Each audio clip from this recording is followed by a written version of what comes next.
నమస్తే, welcome to Aadya media. నేను మీ స్వర్ణ. Hello Balu. Hi స్వర్ణ. టీడీపీకి ప్రతిష్టాత్మకంగా ఈ మహానాడు వేడుకలు అనేవి ఉంటూ ఉంటాయి. సో అంటే ఏదైతే వాళ్ళు ప్రజలకు పరిపాలన అందించాలో, నాయకులు ఎలా పనిచేయాలో అన్ని ప్రధానమైన తీర్మానాలు కూడా మహానాడులో తీసుకోవడం మనం చూస్తూ ఉంటాం. అంటే ఎప్పటి నుంచో వాళ్ళకి అనాదిగా వస్తున్న ఒక ఆచారం అనుకోవచ్చు కదా, మనం అబ్జర్వ్ చేస్తాం. సో ఇప్పుడు ప్రస్తుతం రాజమండ్రి వేదికగా ఈ మహానాడు జరుగుతోంది అండ్ 35 ఎకరాల్లో చేస్తున్నారు, ఒక 40,000 మందితో. సో రేపు జరిగేదానికి మాత్రం ఒక 30 లక్షల మంది వరకు వస్తారు, హాజరవబోతున్నారంటూ కూడా మనం ఒక అంచనా, right? So first of all ఎలా జరుగుతుంది, ఏమంటారు? రైట్, ప్రధానంగా టీడీపీ మహానాడును తీసుకున్నట్లయితే దివంగత నేత విశ్వవిఖ్యాత నట సార్వభౌమ నందమూరి తారక రామారావు గారు 1980లో స్థాపించినటువంటి తెలుగుదేశం పార్టీ ఆవిర్భావ దినోత్సవాన్ని వీళ్ళు ప్రతి సంవత్సరం మహానాడుగా జరుపుకుంటూ ఉంటారు. ఇప్పటికీ 40 సంవత్సరాలుగా వీళ్ళ యొక్క ఆనవాయితీగా వస్తున్నటువంటి మహానాడు కార్యక్రమాలు ఇప్పుడు రాజమండ్రి మహానగరంలో రాజమహేంద్రవరంలో జరుగుతున్నాయి. అయితే ఈ ప్రతిసారి కూడా ఏంటంటే ఒక స్పెషాలిటీ ఏం ఉండకపోవచ్చు, కానీ ఈసారి స్పెషాలిటీ ఏంటంటే నందమూరి తారక రామారావు గారి శత జయంతి ఉత్సవాలు మొన్న హైదరాబాద్లో ఘనంగా జరుపుకున్న వైనం తర్వాత అదే సంవత్సరము మన తక్కువ వ్యవధిలోనే మళ్ళీ మహానాడు జరగటం అనేది ఒక విధంగా టీడీపీ శ్రేణులకి అది కొంత పండుగ వాతావరణాన్ని ఖచ్చితంగా చెప్పాలి. ప్రతి మహానాడులో కూడా ఆయన పరమపదించిన తర్వాత ఆయన సినిమాలకు సంబంధించి కావచ్చు, రాజకీయాలలో ఆయన తీసుకున్నటువంటి నిర్ణయాలు కావచ్చు, వీటన్నిటికీ ఫోటో గ్యాలరీ పెట్టుకుంటూ ఆ ఫోటో గ్యాలరీలో రామారావు గారు చేసినటువంటి మంచి పనులు, సినిమాలు అవన్నీ ఆ ప్రేక్షకులకి కనుల విందుగా మనకి సాగడం మనం చూస్తున్నాం. మహానాడు అంటే ఏంటి, మహానాడులో అసలు ఏమేమి జరుగుతూ ఉంటుంది అనేది ఒకసారి తీసుకున్నట్లయితే ప్రధానంగా మహానాడులో ఆ సంవత్సరము ఏదైతే నిర్ణయాలు తీసుకుంటారో, కొత్త కొత్త అభ్యర్థులు జాయిన్ అవుతుంటారు, ఆ జిల్లాల్లో కొంతమంది ప్రమోషన్స్ వస్తుంటాయి, లేకపోతే కొత్త అభ్యర్థులు చేరుతూ ఉంటారు, కార్యదర్శులు కావచ్చు, కొంతమంది కొత్త చేరికలు, వీటందరినీ ఒక ఉత్సాహం నింపడం కోసం ఒక సభ పెట్టి వీళ్ళందరికీ మార్గనిర్దేశం చేయడం కోసం పార్టీ అధ్యక్షులు చంద్రబాబు నాయుడు గారు కావచ్చు, లేకపోతే ఆ తర్వాత జాయిన్ అయినటువంటి లోకేష్ గారు కావచ్చు, ఎవరైతే పార్టీ పెద్దలు ఉంటారో, పార్టీలో క్రియాశీలకంగా పనిచేస్తూ ఉంటారో, టీడీపీకి ఉన్నటువంటి ఒక పెద్ద ఎసెట్ ఏంటంటే దానికి పాలిట్ బ్యూరో సభ్యులు చాలా ప్రధాన ఎసెట్గా మనం చెప్పుకుంటూ ఉంటాం. అచ్చెన్నాయుడు గారు కావచ్చు, లేకపోతే ప్రతిపాటి పుల్లారావు గారు, ఇతరత్ర రామ్మోహన్ నాయుడు, వర్ల రామయ్య లాంటి వాళ్ళు, లేకపోతే రామ్మోహన్ నాయుడు లాంటి వాళ్ళు, ఇట్లాంటివంటి మేధావులు అందరూ దీంట్లో వచ్చిన తర్వాత ఇప్పుడు జిల్లాల వారీగా మాట్లాడుతుంటారు, లేకపోతే కొంతమందికి మ్యాన్ టు మ్యాన్ మనకు పరిచయం ఉంటాయి. చూడంగానే అరే స్వర్ణ ఎట్లా ఉంది, మీ దాంట్లో ఎట్లా ఉంది అంటే వాళ్ళకి ఏంటంటే రెగ్యులర్గా మానిటర్ చేసేయడానికి వీలు లేకపోయినా కానీ ఒక మనిషి కనపడంగానే ఎప్పుడో పాత సందర్భాలను గుర్తు చేసి అప్పట్లో ఇట్లాట కదా, ఆ ప్రాబ్లం సాల్వ్ అయిందా, ఇదిగో ఇలా ఇట్లా ఉందా, ఇవన్నీ అడగటం అనేది దాంతో ఒక్కసారిగా వచ్చినటువంటి ఎవరైతే ప్రతినిధులు ఉంటారో వాళ్ళల్లో కాస్త జోష్ నింపే కార్యక్రమం ఇది ఖచ్చితంగా ఉంటుంది. సో తాజాగా ప్రతి సంవత్సరం లేనటువంటి ఒక ఇదేంటంటే ఈసారి అడ్డంకులు క్రియేట్ చేయడం మొదలుపెట్టారు వైసీపీ సర్కారు వాళ్ళు. సాధారణంగా ఇంత పెద్ద అంటే 40,000 మంది జనాలు రావాలన్నా, రేపు బహిరంగ సభకి ఒక 25-30 లక్షల మంది జనాలు రావాలన్నా కానీ ట్రాన్స్పోర్టేషన్ అనేది ఖచ్చితంగా అవసరం, అక్కడ లోకల్గా అకామిడేషన్ ఇవ్వడం అనేది ఖచ్చితంగా అవసరం. సో వీటన్నిటినీ తిలోదాకాలు ఇస్తూ జగన్మోహన్ రెడ్డి సర్కార్ ఏం చేస్తున్నారంటే గవర్నమెంట్ ఆర్టీసీ బస్సులు ఇవ్వటం కానీ, లేకపోతే ప్రైవేట్ స్కూల్ బస్సెస్ ఇవ్వటం, ఎవరిచ్చినా కానీ వీళ్ళకి వాళ్ళపైన చర్యలు తీసుకుంటామంటూ ఒక హుకుం జారీ చేయడంతో వాళ్ళందరికీ గవర్నమెంట్కి భయపడి బస్సెస్ ఇవ్వటం లేదు, ఆర్టీసీ బస్సెస్ వెళ్ళటం లేదు.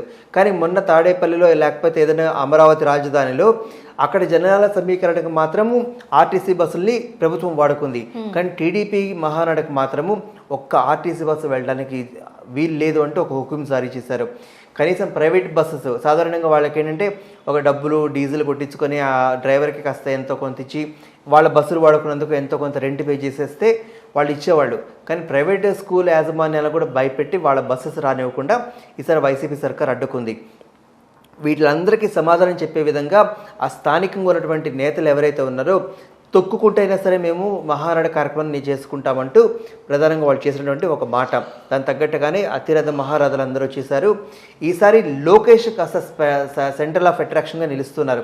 ఎందుకని ప్రతిసారి ఉంటారు, కానీ ఈసారి స్పెషల్ ఏంటంటే ఆయన పాదయాత్ర ఆయన చేసిన పాదయాత్ర తర్వాత చేసిన ఆయన తర్వాత ప్రతి సమస్యను కూడా పెన్ను పేపర్ పట్టుకుని రాసుకోవటము వాటన్నిటిని కూడా ఇప్పుడు మహానాడులో చర్చించే అవకాశం ఖచ్చితంగా ఉంది.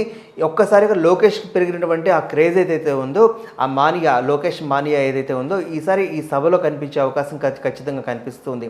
మరో పక్కన తీసుకున్నట్లయితే తెలుగుదేశం భవిష్యత్తులో ఏం చేయబోతుంది, వీళ్ళ మెయిన్ ఎజెండా ఏంటంటే తెలుగుదేశం ఫ్యూచర్ ఎజెండా ఏంటి, ఎట్లా పనిచేయాలి, కార్యకర్తలు ఎట్లా ఉండాలి అని చెప్పేసి ఒక ఎజెండా ఉంటుంది. ఈసారి ప్రత్యేకించి 21 అంశాలను వీళ్ళు తీసుకొని ఆ 21 అంశాలని వీళ్ళు అందరితో చర్చించి దానిని ఆమోదింపజేసే విధంగా ఒక 21 అంశాలు ఉన్నాయి. అందులో ప్రభుత్వ వ్యతిరేక చర్యలు కావచ్చు, లేకపోతే వీళ్ళ రాబోయే రోజుల్లో వీళ్ళు పార్టీ గెలిస్తే వీళ్ళు ఏం చేయాలనుకుంటున్నారు, ఈ ఎజెండా మొత్తం దీంట్లో ప్రత్యేకించి కొంతమందితో మాత్రమే వీళ్ళు చర్చిస్తూ ఉంటారు. అందరితో చర్చించరు, కొంతమందితో మాత్రం చర్చిస్తారు. సో ఈ 21 అంశాలను ఆమోదింపజేసుకునే అంశం ఒకటి. రెండోది ప్రధానంగా చంద్రబాబు నాయుడు గారు జగన్మోహన్ రెడ్డి ప్రభుత్వం లేకపోతే జగన్మోహన్ రెడ్డి చేసేటువంటి ఈ అవినీతి పరిపాలన కావచ్చు, లేకపోతే ప్రజలపైన ఆయన తీసుకున్నటువంటి పగ, అంటే ప్రత్యేకంగా పగ అంటామా తెలియదు. ఎందుకంటే రాజధానిలో ఒక రైతు కడుపు కొట్టి ఇంకో రైతుని లేకపోతే ఇంకో పేదవాడిని నింపడం అనేది పగగా భావిస్తున్నారు వాళ్ళు, ఒకళ్ళని ఇబ్బంది పెట్టి ఇంకొకరికి బాగు చేసేదాన్ని. సో వీటన్నిటిని జగన్మోహన్ రెడ్డి ప్రభుత్వంలో ఉన్నటువంటి దాదాపుగా ఒక 3 లక్షల కోట్ల వరకు అవినీతి అంటున్నారు, కానీ అంతకమించి ఎక్కువే అవినీతి జరిగిందని చెప్పేసి ఒక ప్రధానంగా మన వార్తలు వింటున్నాం. ఎందుకంటే అప్పు 10 లక్షల కోట్లు ఉంది, సంక్షేమ పథకాల పేరుతో కావచ్చు, లేకపోతే బడ్జెట్ల రూపంలో కావచ్చు, ఇప్పటి వరకు పెట్టింది కేవలం 3-4 కోట్ల రూపాయలు మాత్రమే, మిగతా 6 లక్షల కోట్ల రూపాయలు ఏమైనాయంటూ అదొక ఆరోపణ.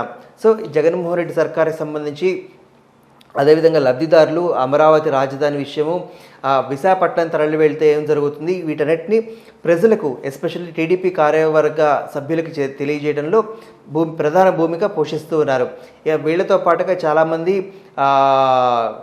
కేసులు ఎదుర్కొంటున్నారు. ప్రధానంగా టీడీపీకి ఉన్నటువంటి పెద్ద ఇబ్బందికరమైన అంశం ఏంటంటే కేసులకు సంబంధించి. ఈ కేసులకు సంబంధించి ఒకవేళ టీడీపీ గవర్నమెంట్ వస్తే మీ మీద ఉన్న కేసులు మొత్తం తీసేస్తామన్నట్టుగా ఒక భరోసాని నింపే ప్రయత్నం అటు చంద్రబాబు నాయుడు గారు వాళ్ళందరికీ ఇచ్చే ప్రయత్నం చేస్తున్నారు. సో ఏది ఏమైనప్పటికీ కూడాను దాదాపుగా ఒక 40,000 మంది 4,400 మందితో అక్కడ డయాస్ మీద ఉన్నటువంటి కూర్చునే అవకాశం కావచ్చు. రెండోది రాజమండ్రి, అంటే గోదావరి జిల్లాలకు సంబంధించి మనం మాట్లాడుకున్నట్లయితే మనకి వంటకాలనే చాలా ప్రత్యేకంగా ఉంటుంది. ఎందుకంటే గోదావరి జిల్లాలో చాలా స్పెషల్, ఎందుకంటే భోజనాలు లేకపోతే వంటలు అనేది చాలా స్పెషల్గా ఉంటుంది.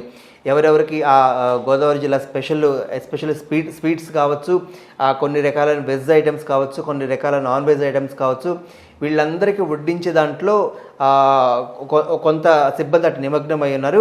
దీంట్లో స్థానికంగా ఎవరైతే ఈ డయాస్ కానీ మొత్తం చూస్తున్నారో వాళ్ళు పూర్తిగా పర్యవేక్షిస్తున్నారు. ఈ మధ్యకాలంలో వాళ్ళకు కూడా కొన్ని బెదిరింపు కాల్స్ వెళ్ళినాయి, మీరు కనుక యాక్టివ్గా తీసుకుంటే ఇట్లా అవుతుంది అట్లా అవుతుందని చెప్పేసి. వీటన్నిటిని వాళ్ళు పక్కన పెట్టేసేసి మహానాడును సక్సెస్ చేసే విధంగా వాళ్ళు పూర్తిగా ప్రయత్నాలు ముమ్మరం చేశారు. దానికి తగ్గట్టుగానే ఇవాళ పొద్దున 10ంటికి మొదలైనటువంటి ఇది కొంతమంది ఎవరైతే పార్టీలో కొంతమంది సీనియర్ నాయకులు లేకపోతే ఇతరితర కారణాల వల్ల చనిపోయినటువంటి కొంతమంది నేతలకి నివాళులు అర్పించే కార్యక్రమంతో మొదలుపెట్టి జ్యోతి ప్రెస్ వలన, ఆ తర్వాత చంద్రబాబు నాయుడు గారి యొక్క స్వాగత ఉపన్యాసంతో మొదలయ్యి ఆ తర్వాత నుంచి వక్తలు మాట్లాడుతూ ఉంటారు. ఇది ఈ 2 రోజులు బాగా కన్నుల పండుగ సాగుతుంది. ఏది ఏమైనప్పటికీ కూడాను పచ్చనటువంటి రాజమండ్రి లేకపోతే పచ్చని కోనసీమ ఒక్కసారిగా పసుపచ్చమయంగా మారిపోయింది. సో ఎక్కడ చూసినా కానీ వాళ్ళ యొక్క బ్యానర్లు, వాళ్ళ ఫ్లెక్సీలు కనిపిస్తున్నాయి. దీంట్లో కూడా మధ్యలో ఏంటంటే వైసీపీ వాళ్ళు రోడ్డు మీద పెట్టినటువంటి ఈ ఫ్లెక్సీల మధ్యలో వాళ్ళకి పేరు రాకూడదని చెప్పేసి మార్గాని భారత్ ఎవరైతే ఉన్నారో వాళ్ళ మధ్యలో వైసీపీ యొక్క ఫ్లెక్సీలు పెట్టి కొంత వివాదాస్పదాన్ని తావిచ్చారు. ఏదేమైనప్పటికీ కూడా అవన్నీ పక్కన పెట్టినా కానీ ఈ 2 రోజులు తెలుగుదేశం ఆవిర్భావ దినోత్సవము మహానాడు అంగరంగ వైభవంగా జరుగుతున్నది. 40,000 మంది అతిరథ మహారాజులు కావచ్చు, లేకపోతే 40,000 మంది ప్రతినిధులు దీంట్లోకి వచ్చి చంద్రబాబు నాయుడు గారు స్పందించి వాళ్ళ చర్చించి వాళ్ళ యొక్క ఫ్యూచర్ ఎజెండా ఏంటో దీంట్లో తెలియపరిచే అవకాశం ఉంది. Thank you so much. Thank you స్వర్ణం.